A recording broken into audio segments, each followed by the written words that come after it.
Hi Taurus, this is your Vedic Astrology forecast for the month of November 2014. Now this forecast applies to you if you have the moon or the ascendant in the sign of Taurus in Vedic Astrology. I know some of you guys are probably more familiar with Western astrology and you're familiar with your Western sun sign. And there are many of those who watch the Western astrology forecasts. So some of you might get that confused and you might be watching this video because you have your sun in Taurus in Western astrology. So I just want to emphasize that this will apply to if you have the moon or the ascendant in Taurus in Vedic astrology, and both astrologies are different. So if you are not sure about the placement of your ascendant or moon, just go to my website, generate your free Vedic birth chart, and there you can find out the placement of your moon and your ascendant in Vedic astrology. Now both astrologies are equally valid and both have wonderful tools of prediction and both have wonderful tools for determining each person's psychological profile. So just keep that in mind that they're both good, but if you're going to be watching the Vedic astrology videos that I'll be posting, you will need to know where your moon or your ascendant are placed, or both. I do recommend watching both because they'll both apply to you to a greater or lesser extent. Saturn is going to be entering your 7th house on November 2nd, and Saturn is going to be transiting the sign of Scorpio, your 7th house, for the next 2.5 to 3 years. And basically this is actually going to be a very auspicious time for you. Saturn in your chart, in your case Taurus, rules two very important houses. Saturn rules the 10th and the 11th, Saturn rules the 9th and the 10th houses in your chart. So in your case, this makes Saturn a yoga karaka for you. That means that Saturn rules the most auspicious houses in your chart, and he will bring blessings wherever he is located in your chart, and he will also bring blessings wherever he happens to transit. In this case, he's transiting your 7th house. The 7th house has to do with business partnerships, with romantic partnerships, and with marriage. Now, if you are not already in a bonded relationship, if you are looking to be in a bonded relationship, this is the time that should prove very auspicious for you, because Saturn is going to be transiting your 7th house and Jupiter is already aspecting your 7th house. So if you haven't already met somebody through the aspect of Jupiter, you should definitely, for a lot of you, be meeting somebody with this Saturn transit. And now the person that you will probably meet will probably be somebody who is much older than you. It could be somebody who is already stable, somebody who already has a career, somebody who is already responsible, definitely somebody who loves to take on responsibility, and somebody that you can look up to for support. And that's what you crave, that's what you seek, because Taurus craves stability and support, especially if it comes from the partner. So this is a very good time to meet that special someone, and that person will be very much career oriented, and that person may also be somewhat religious or spiritual, because Saturn rules both the 9th and the 10th houses, and the 9th house has to do with spirituality, with our higher beliefs, with philosophy, and the 10th house is a career house. What this could also indicate is that you may meet this person at such a location.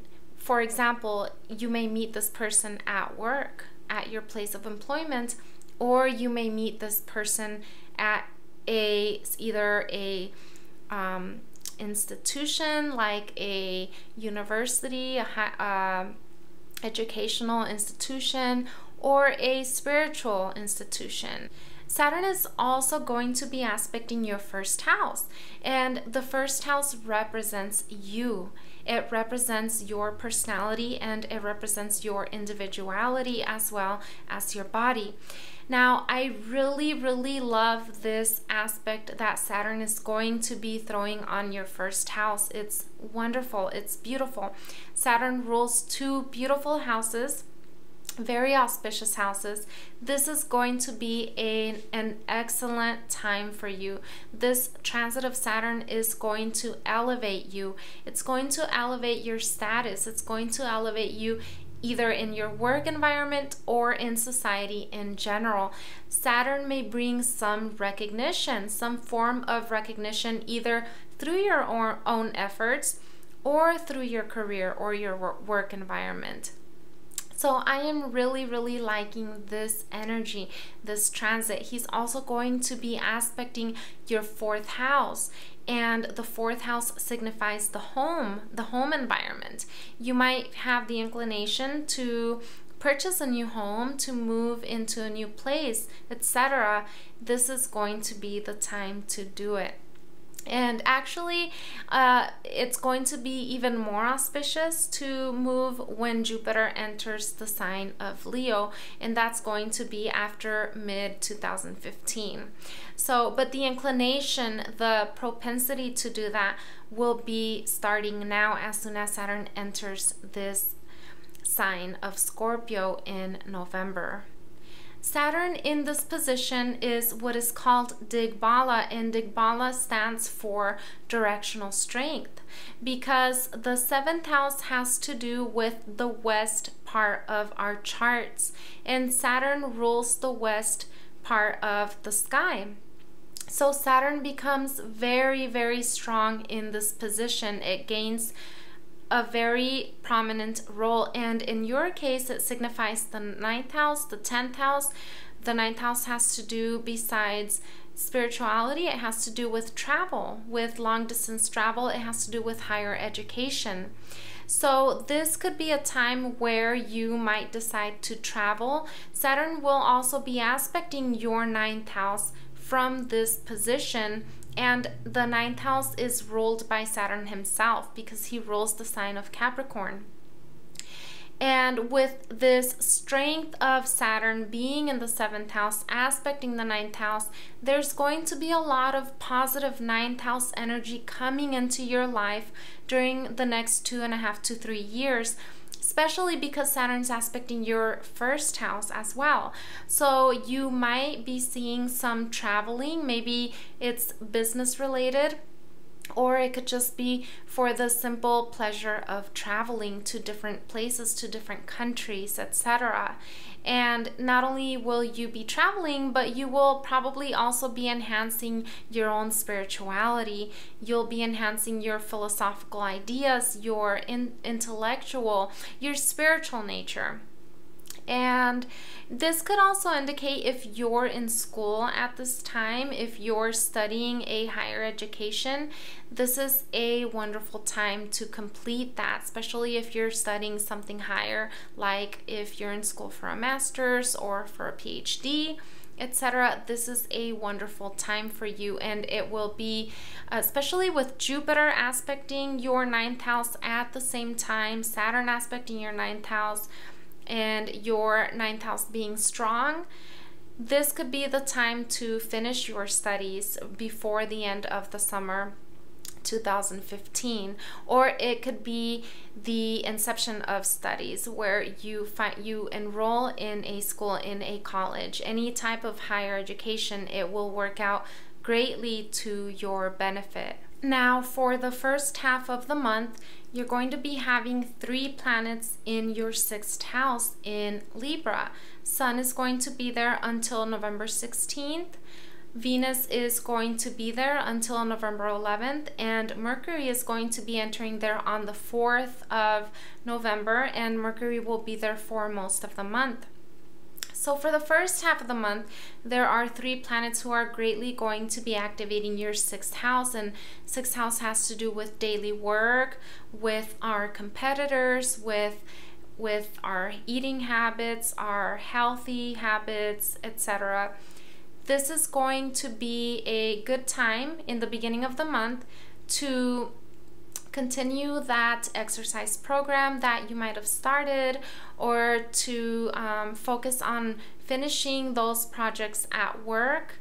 Now, for the first half of the month, because Venus and Sun and Mercury are going to be in your 6th house, there's going to be a lot of 6th house energy, and the 6th house is the 12th house from the 7th house. Being the 12th house from the 7th house, the 6th house is not the best house for relationships or for romantic partnerships, because it is in the 12th, and the 12th has to do with a separation of the next house. Now, this is further confirmed because Mars is simultaneously transiting the 8th house. So there's the 7th Lord Mars representing relationships in your chart transiting the 8th house. And then at the same time, there are 3 planets transiting your 6th house, including Venus, which is the general significator for romance and relationships. I did mention that with Saturn entering your 7th house, these next 2.5 years are definitely a wonderful time to meet a new person. However, I think the best time for that will be probably after December, because November there are just a lot of planets surrounding your house of relationships, but they're not giving their energy there.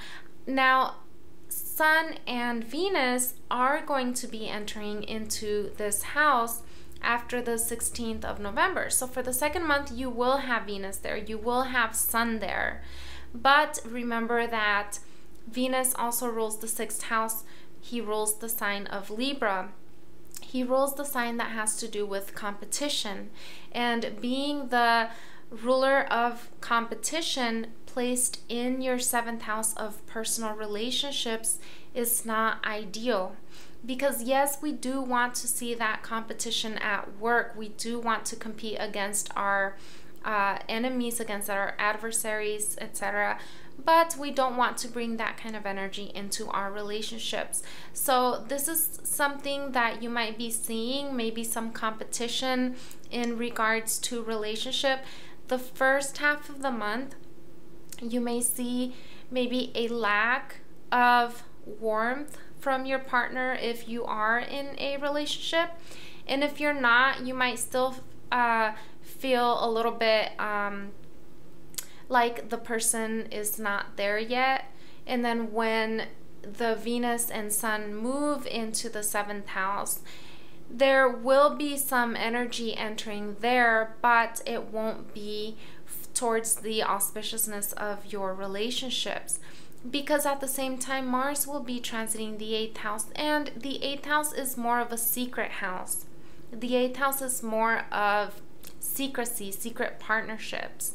You might be, throughout the month of November, instead of seeing your partner in a public setting, it will probably be more of a secret rendezvous.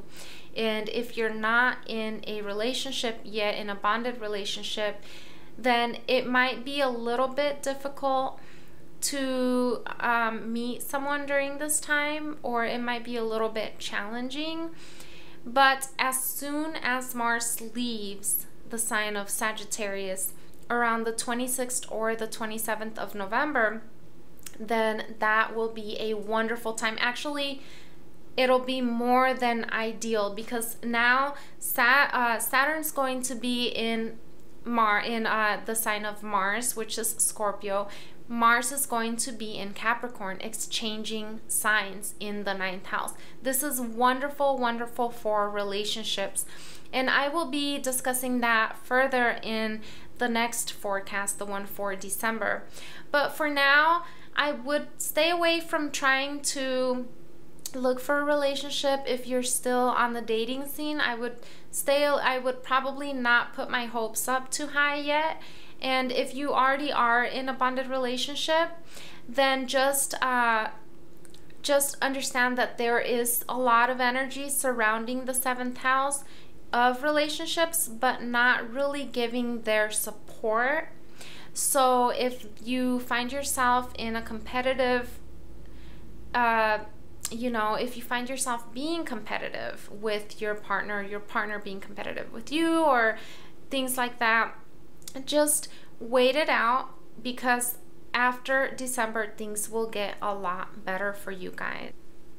Well, Taurus, this was your Vedic astrology forecast for the month of November 2014. Thank you very much for watching. Stay tuned for additional forecasts, and please don't forget to subscribe. Thank you.